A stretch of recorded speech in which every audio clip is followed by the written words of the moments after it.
Hi, this is Philip Cotro with depthsofpentecost.com, teachings that bring you deeper into the Word of God. This is part 14 of our vlog series on why the New Testament was written, and tonight we're going to be talking about 1 Peter. After posting some of my previous videos, I've gotten into a little bit of an argument with a few people about the scale of the Nero persecutions. I've made it sound like the persecution started in Rome and just broke out all over the empire, and from one corner to the next, Christians were living in fear and being rounded up and executed. And some people have taken me to task over that. There were persecutions throughout Roman history that were like that, especially under the emperors Decius and Diocletian. They were bigger than the Nero persecutions, and they had much higher body counts. And Nero did order persecution, but it was primarily in the city of Rome. And there's no evidence that the persecutions were ordered anywhere outside of just the city itself. So it's referred to sometimes as a localized persecution. It is true that Nero did this to the Christians in Rome, and it's also true that there was no order given by Nero for any other city or jurisdiction of Rome to persecute Christians. However, I do disagree that it was completely a local persecution. There is evidence for it spreading outside of Rome, even if it wasn't necessarily at Nero's orders. It may not have been from one end of the empire to the next, but it's very clear to me that Christians were persecuted during this 3-year period outside of just Rome itself. Paul, for example, we'll talk about next week, was arrested on his way to Ephesus. With the crime simply of being a Christian. His last arrest had been sort of some concocted charges about stirring up a riot when he really hadn't. He was preaching to the crowd, and the riot just sort of broke out because of what he was saying. The Nero persecutions lasted for 3 years, so I don't really think it's realistic to say that they were monolithic during that whole period. In other words, they didn't stay the same at the beginning as they were at the end. Judaism was legal in Rome. Jewish converts did not suffer as badly because of that, but there was some confusion about how to categorize Gentile Christians, because while they had converted to Christianity, they were not circumcised, so they weren't considered to be part of the Jewish religion. For this reason, the Gentile Christians suffered worse than anyone else during the Roman persecutions, and it's clear that especially in Northwest Asia, there's a series of churches that suffered severe persecution. 4 churches as followed: the church in Pontus, North Galatia, Cappadocia, and Bithynia.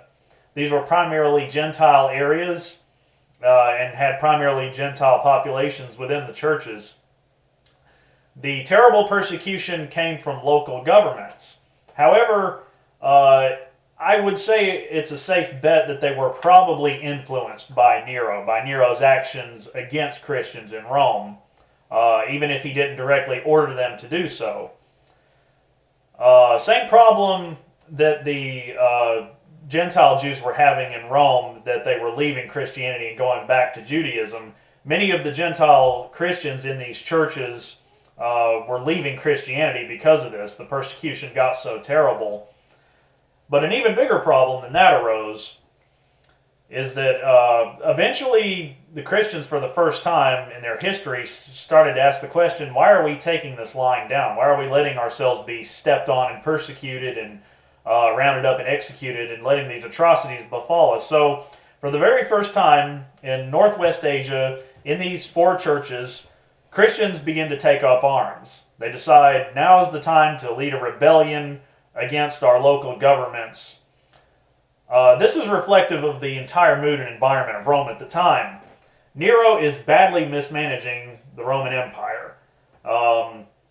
We have this rebellion starting to break out amongst Christians in Northwest Asia, but there's also one starting to break out in Israel, in Judah, and this will be the Jewish uprising. It's really brewing at this point. The hostility, the tension in the Middle East, that part of the Roman Empire is just really at a fever pitch. So against the backdrop of impending violence, the Apostle Peter sends a letter to the Christians in Northwest Asia in 65 AD. He lets them know that they're call to violence, to pick up swords and begin fighting it back against their local governments, goes against the teachings of Christ, who taught his followers to turn the other cheek. Peter learned this lesson the hard way. It's interesting that Peter wrote a letter to them saying this when he was the one who had cut off the ear of a guard who had come to arrest Jesus, and Jesus had told him these words that he now lived by.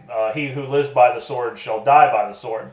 So the main theme of 1 Peter is to discourage armed insurrection, to really advise the Christians against taking up arms, that it will defeat the whole cause of Christ and his purpose to come up and set his heavenly kingdom through peaceful means.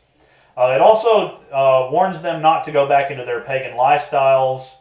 It encourages them to stay the course during persecution and just hang in there a little bit longer. 1 Peter contains the Greek word pasco, which refers to suffering, more than 12 times, which is the most of any New Testament book. Peter was a Galilean fisherman. He probably did not have a good vocabulary and was not very literate, unlike Paul or Luke. Paul especially. Paul had this real mastery of language and very good writing abilities. He had grown up in a Pharisee household and had the best education. This is why Mark had to write Peter's gospel for him. 1 Peter is penned by Silas, also known as Silvanus. Now, where Peter was located when he wrote the letter is unclear. He seems to have been in Rome at the time, and this is based on what we read in the conclusion of the letter. This is a very secretive time. Christians across the Roman Empire are trying to send messages to one another without getting caught and bringing any suspicion on themselves. So Peter actually uses the word Babylon as a code word to refer to Rome. Peter will be arrested during this time. It's unclear if he had been arrested when he wrote 1 Peter or if he was just visiting the church in Rome. It is clear that he visited the church in Rome first and was arrested while he was there by the Romans. But whether or not he wrote that letter yet is just, we don't really know for sure. Shortly after sending the letter, in the spring of 66 AD, the Jewish Revolt will begin. And if you go back through Jewish history, one of the most important events is when, after the fall of the Greek Empire, Alexander the Great, his empire was divided. And about 160 years before Christ, a king from one of those empires, the Seleucid king, Antiochus Epiphanes, had led a brutal siege of Jerusalem, who at the time was armed and defenseless.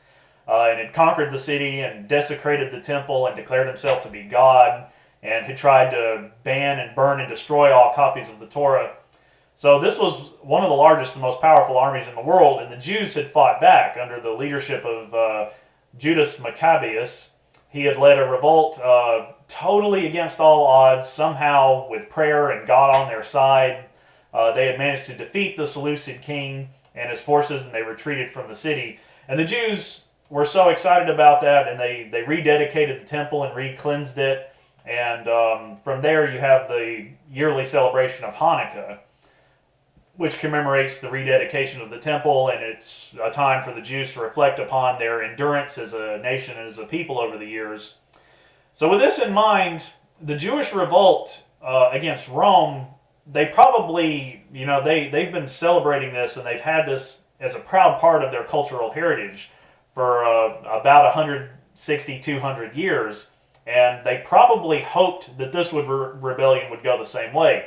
Because you'd look back on this and you'd think, it would be absolute insanity for this group of desert people in a remote corner of the kingdom to think that they could stand a chance against the most powerful army and empire in the world. But again, looking back, they probably thought through prayer and believing and hoping for a charismatic leader like Judah Maccabeus that perhaps they would achieve some unlikely victory. But unfortunately, that won't happen. History won't repeat itself this time. And as we'll talk about in the coming weeks, the Jewish revolt will end in bloody tragedy for the Jewish people. If you like this video, please subscribe. Feel free to leave a comment. Hit the like button. You can also check out my weekly blog at depthsofpentecost.com. Follow me on Twitter at depthspentecost. And I also have new videos up every Tuesday. Thanks for watching. I'll see you next week.